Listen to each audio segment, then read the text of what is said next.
Hello everyone, welcome back to another episode of r/Entitled Parents. In today's episode, my mom held my new baby before I did. Entitled mom yells at me and my cousin because we didn't let her kids play. Entitled mother insists a cashier is racist for saying hi to my dad. Before we get started, make sure to subscribe so you will never miss a video. So let's get started. My mom held my new baby before I did. This happened in the mid-90s, but I just saw a TikTok about asking the new mom if it's okay to hold the new baby, and it reminded me of this. I was 10 days past my due date with our first baby when my water final broke. We went to the hospital and 24 hours later I was still nowhere ready to deliver. My OB talked to us about a C-section, we agreed. It was around 10 p.m. and not an emergency, so my husband called his parents and my mom and they came to the hospital. A couple of hours later and we have a beautiful healthy baby girl. What they don't tell you about the C-section is that it takes no time to get the baby out and forever to sew you back up. I was shown my baby, my arms are laid out with IVs and such, there was no way for me to hold her. Then she was taken to the nursery and my husband went with her. What felt like hours, but was probably more like 40 minutes, I was taken to the recovery room. My husband is there holding the baby with his parents and my mom. He brings her to me and I hold her and it's perfect. I ask my mom if she would like to hold her first grandchild and she says, laughingly, "Oh, I already did." I was still so tired and dopey it didn't really register. If this had been the end of it, it would probably be a non-issue. I blame the nurse who offered my new baby to my mom, but for the rest of her life, she passed away 2 years ago, she'd bring it up all the time. She would continually refer to our daughter as her girl even when she was an adult living on her own. When I would remind her that she was in fact my daughter, but she was indeed her own person, she would always say, "Nope, she's mine." I held her first. It always has made me crazy that she not only held her first, but constantly rubbed it in my face. When we had our second and third C-sections for all three, I made sure to tell the nurses. They were appalled and assured me that wouldn't happen. My husband and I were alone in recovery, just us and the new baby for those births. My mom was pissy about it each time and then would remind me that she held my oldest before I did. When I had my first child, I had to say very loudly, "I would love to hold my child," because she was being passed around to the family in the room. Things were way different with the other two. I told my husband I wanted to be the first one to hold them. But nobody ever said to me, "Nope, she's mine." I held her first. Your mom took it way too far. I'm a dude who doesn't have kids. If I did have a kid, I wouldn't even hold it before their mom got a chance to. The nerve of your family is astonishing. I could see myself doing this if everyone agreed it was funny. But only if it was a clear laugh that everyone enjoyed. Hell's bells. My mother rang the hospital while I was in active labor because she was worried. Midwife came in with phone saying it was my mother. I yelled, "Tell her to get $CKED. Poor midwife looked shocked and my husband dealt with my mother. She was then called at about 2:30 a.m. with the news that Bub had arrived, blah blah blah. She then rang my husband at 8 a.m. and woke him up. Thank God she was 700 kilometers away. He wanted to strangle her. She sounds awful. I'm so sorry. My mom held my first two children before me because I hemorrhaged after my first, and my placenta got stuck with my second. My husband was with me. My mom had been in the labor and delivery room with us both by choice with both kids, and our daughter was 12 when her brother was born and she was there, too. My mom cried that she held them first, but we wanted her to have that chance since I was in rough shape. It's very special to her, and to us she never holds it over me. That's so mean. This is exactly why I banned everyone from the hospital until my wife was ready for them. Both girls were born by C-section, with the first needing special care for a few days afterwards. The wife had an epidural with the first and only got a short glimpse of her before being taken off to special care. The second she had a general anesthetic, and so I got her for the first 4 hours or so. Definitely rude, she would always rub it in. However, innocent, she thought she got to hold her first. You did in fact hold her first though. Maybe not in your arms, but you held her 9 months before anyone go to. Just a thought to maybe make it seem less blah, I guess you could say. That's how I'd think about it. Moms can get weird like that with their first or favorite grandkid.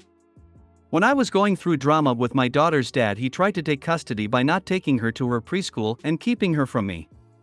When the court finally told him he can't do that, I hadn't seen my baby for a couple weeks. When I finally got to see her again, my mother pushed in front of me and scooped her up and snuggled her for a few minutes. Another time, she didn't like my new BF and threatened to take legal custody of my daughter. There were no grounds for it, but in her head she really believed she could do it. She's less crazy now. Entitled mom yells at me and my cousin because we didn't let her kids play. I'm sorry if the details are a bit vague, as I was only around 4 years old when this incident occurred. This story takes place in late 2008, around November. At the time, my cousin had the idea to set up a lemonade stand for our neighborhood, and I agreed. We received permission and gathered all the necessary ingredients to make the lemonade. Using an old lemonade stand from our parents' childhood and adding in our play tents and toys, we transformed our front yard into a kid's paradise with play tents, swings, a trampoline, and a sandbox. Our cul-de-sac had about 6 other kids, including 2 girls our age who had been our friends since we were born, as well as 4 older cousins whom we weren't extremely close with. We were familiar with all the kids, and everyone knew they were welcome to join us and play. Once we had our setup ready, our grandma treated us to some snacks. These snacks included chips, gummies, and 2 cups of cola. My cousin and I occasionally got to share a can of Coke as a treat. She also gave us a plate with 2 fresh brownies. Our routine was to play until we noticed someone approaching the lemonade stand. Most of the people who stopped by were family friends. There were also 2 strangers who approached but turned away after making a purchase. At one point, a boy around 9 or 10 came by on a bike. He immediately ran and started jumping on our trampoline with his shoes on, which upset my cousin. Our grandparents had a strict no shoes on the trampoline rule, and his jumping caused my cousin to fall off and hit her head. My papa, who was doing yard work nearby, intervened and asked the boy to get down. The boy became angry and started yelling at my papa, claiming that he wasn't his boss and that his mom had told him he could play on the trampoline. This puzzled my grandpa because we had never seen this boy before. Despite the confusion, my papa picked the boy up by the arm and pulled him to the ground. He did this because the trampoline was very low to the ground. My papa explained to the boy that he couldn't simply do things because his mom told him to, and he emphasized that the boy could have just asked to play. However, he couldn't do that because he ended up hurting my cousin. The boy then sulked and got back on his bike. After my papa helped my cousin, we continued playing. By that point, we had sold most of the lemonade when we suddenly heard a loud crash. We turned to see a woman and the pitcher of lemonade shattered on the ground. The woman approached, grabbed me by the arm, and began yelling at both me and my cousin, leaving me terrified and unable to recall much of what she said. My papa heard the commotion and rushed over to see what was happening. He saw the woman holding me by the arm and started yelling at her. He even threatened to call the police. The woman let me go and redirected her anger towards my papa.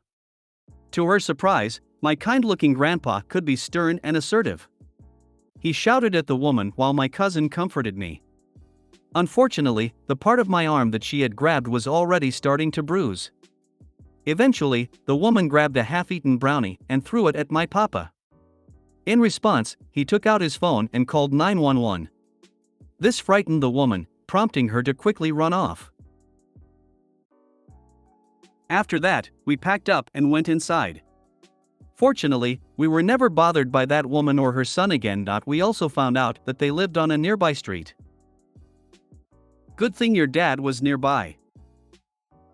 Something really bad would have happened. Sometimes people just can't stand to see someone else have a good time. I'm glad your grandpa was there to defend you all from the crazy lady. That woman shouldn't have been allowed to have kids in the first place. I'm sure the boy is currently a stand-up citizen doing good everywhere he goes. When you were 4, how could you be friends with kids since you were 5? Entitled mother insists a cashier is racist for saying hi to my dad. This happened about 2 years ago, so during the height of the pandemic. My dad and I were at Target, getting groceries for the next week. The lady in front of us was a Latino woman who looked to be in about her mid-20s. Her son was standing beside her, and he looked to be around 11 to 12 years old. As my dad and I got in line, the cashier waved at us and said hi. The lady in front of us got really mad and scowled at the cashier. Wow. You said hi to him but not to me? You are so racist. Cashier, what? You said hi to him while he was in line, but not to me. It's because I'm Latino, isn't it? Cashier, I'm sorry if I offended you, ma'am, I was just trying to be polite. huffs and mutters under her breath something along the lines of racist. She pays and leaves with her kid. The kid looked like he was dying of secondhand embarrassment as they left. The cashier had started to tear up by this point.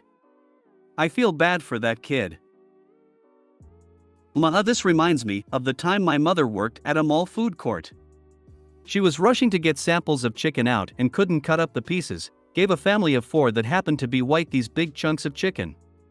Fine. Traffic slowed down and she was able to cut up the chicken. Cue this black mother with her 5 children, my mom gives them the regular sized samples and the woman blows TF up saying she watched her give the other family the bigger pieces, calling her Asian slurs and that she was racist. People are insane. So she responded to her believed racism with racism? Looked to be in about her mid-20s. Her son was standing beside her, and he looked to be around 11 to 12 years old. A teen mom? Looks don't mean anything. I was told I was way too young to have kids at the grocery store with my then 3-month-old. I said thank you so much, I have a 4-year-old at home too. And she STFU with a horrified look on her face. I was 28. Mom looks to be about 18, the kid was at least 17. I got called racist for carding someone at a sports bar. If you made it to the end of the video, thanks for watching. Don't forget to like, subscribe and share, and we will see you in the next video.